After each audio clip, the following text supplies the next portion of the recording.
I honestly was not planning on being this impressed when I began this video. Come see what I mean on this episode of Antique Bottle Stories.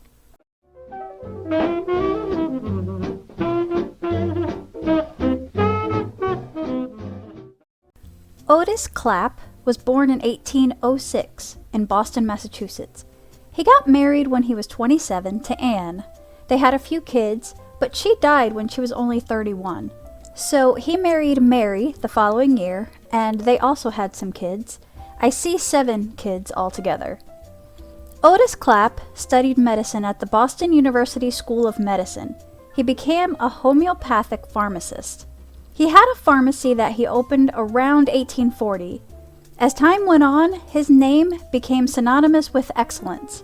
Clapp also purchased a publishing company, and he published numerous books like this one from 1877, magazines like this one from 1840, articles and brochures like this one. This is actually talking about hosiery though. It seems he didn't just publish things that were just about homeopathic medical practices, but all different subjects. I did find this liturgy book of worship from 1854 that he published. Here's something in the paper from 1848 talking about some of the things that he's published recently. Now, Otis did start his pharmacy in 1840, but here's an 1843 ad in the paper, and it says that Otis Clapp is an agent for Merchants Transportation Company. In this 1850 census, he's only listed under book sale. Here's an article talking about a New England School of Design for women, and he's listed at the bottom of the article as being a contributor to this. In this 1855 census, he's listed as a trader and manufacturer. Now this guy wore a lot of hats. Get a load of this. In addition to becoming an excellent pharmacist and running his own business, he also became a professor at the Boston University Medical School, which is where he graduated, which looked like this back then. He also made some important contributions to the university, including research projects, installing operation rooms, facilities, and nursing accommodations. He was instrumental in the founding of the Boston Female Medical College. Otis Clapp was involved in many women's rights movements. And if that wasn't enough, he was also one of the founders of MIT, Massachusetts Institute of Technology. He also served as a member of the Massachusetts House of Representatives. This article is dated 1854. He was involved in the temperance movement, which was an effort during the 19th and early 20th century to limit or outlaw the consumption and production of alcoholic beverages. This article is dated 1863. From 1862 to 1875, Otis even served as the federal collector for the Internal Revenue Service. I guess back then it was just called Internal Revenue. He was actually appointed by President Abraham Lincoln personally. This 1865 state census states that he is an assessor for Internal Revenue. This 1875 article gives a summary of his work at Internal Revenue. Now this 1874 article talks about an organization called the Bay State Transportation League, which Otis Clapp is a chairman of. The article refers to Otis as Otis Clapp Esquire. I also found several newspaper articles in the 1870s talking about a foundation called the Washingtonian Home, where he was the president. It looks like this is some sort of rehabilitation facility for alcoholics. The idea is that they would take inebriated men off of the street, take them in, clean them up, feed them, and try to get them set up with some sort of job and then send them back out into the world. And we're still not done. He also founded the Home for Little Wanderers, one of the first orphanages in the U.S., which is still in operation. I mean, let me just take a minute to just pick my jaw up off the ground. I mean, that is quite a resume. I'm just in awe. One of Otis's kids was named James Wilkinson Clapp. He was born in 1847. He also went to Boston University, and he became a pharmacist as well, and he started working with his dad at the pharmacy. The name of the firm was then changed to Otis Clapp & Son in 1874. The pharmacy was at 3 Beacon Street, and here's 3 Beacon Street today. And in 1877, a couple years later, they opened a second pharmacy in Providence, Rhode Island. It was located at 417 Westminster Street, which might be somewhere around here. Here's an 1880 census for James. He's 33, his wife is Eliza, and they had 4 kids, but one died. So they have 2 girls and a boy.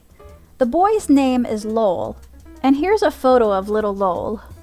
1880 is the first time that I see any kind of advertisement for this business. This is an ad for Epps Cocoa. It looks like it's some kind of nutritional tablets that you make into a drink.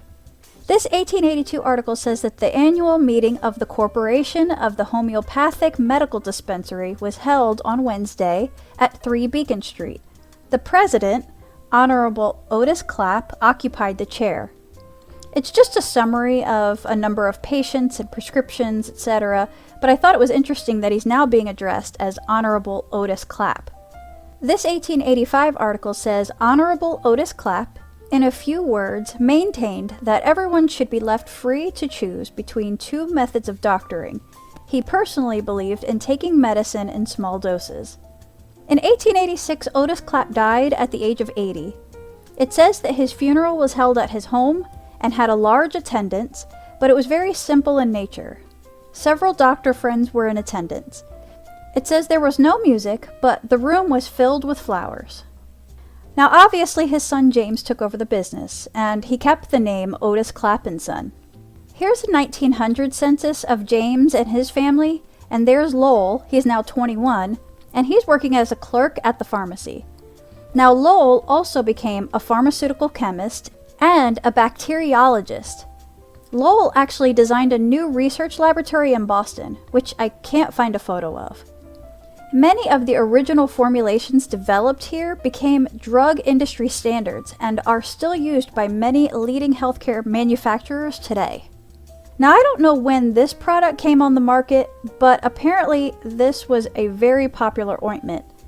I stumbled on a Facebook page where there's actually a petition dedicated to bringing this product back into production, as people say it was amazing for all kinds of cuts and burns and stings, and many people used it growing up and they want it back. So let's skip to 1926. James is listed as president and Lowell is listed as a druggist. Now James died a couple years later in 1931 at the age of 83, just a couple months after his wife died. So poor Lowell lost both of his parents within 4 months of each other. Now let's skip ahead to 1964. Lowell is still president and treasurer of Otis Clapp & Son. He's 85 now. He ends up dying in 1971 at the age of 91. There's a gap in information from the 70s on who was managing the company after Lowell died, but Otis Clapp & Son is still in business. It was acquired by Medique Incorporated in 2008. Okay, so my bottle is a screw top bottle. It has the little lion logo that they used on some of their products. I'm not sure which product would have been contained in this bottle though. It was Doug, hence the staining, and it has an Owens mark with an 8, so that dates this to 1938. So Otis and James would have both been gone by then. Okay, and that's it for today. Apparently, this family had many important historical figures in it, as this article describes. This was just a really good, talented gene pool. So it's no wonder that Otis and his descendants contributed so much to our history as well. We'll see you next time, guys. Thanks for watching.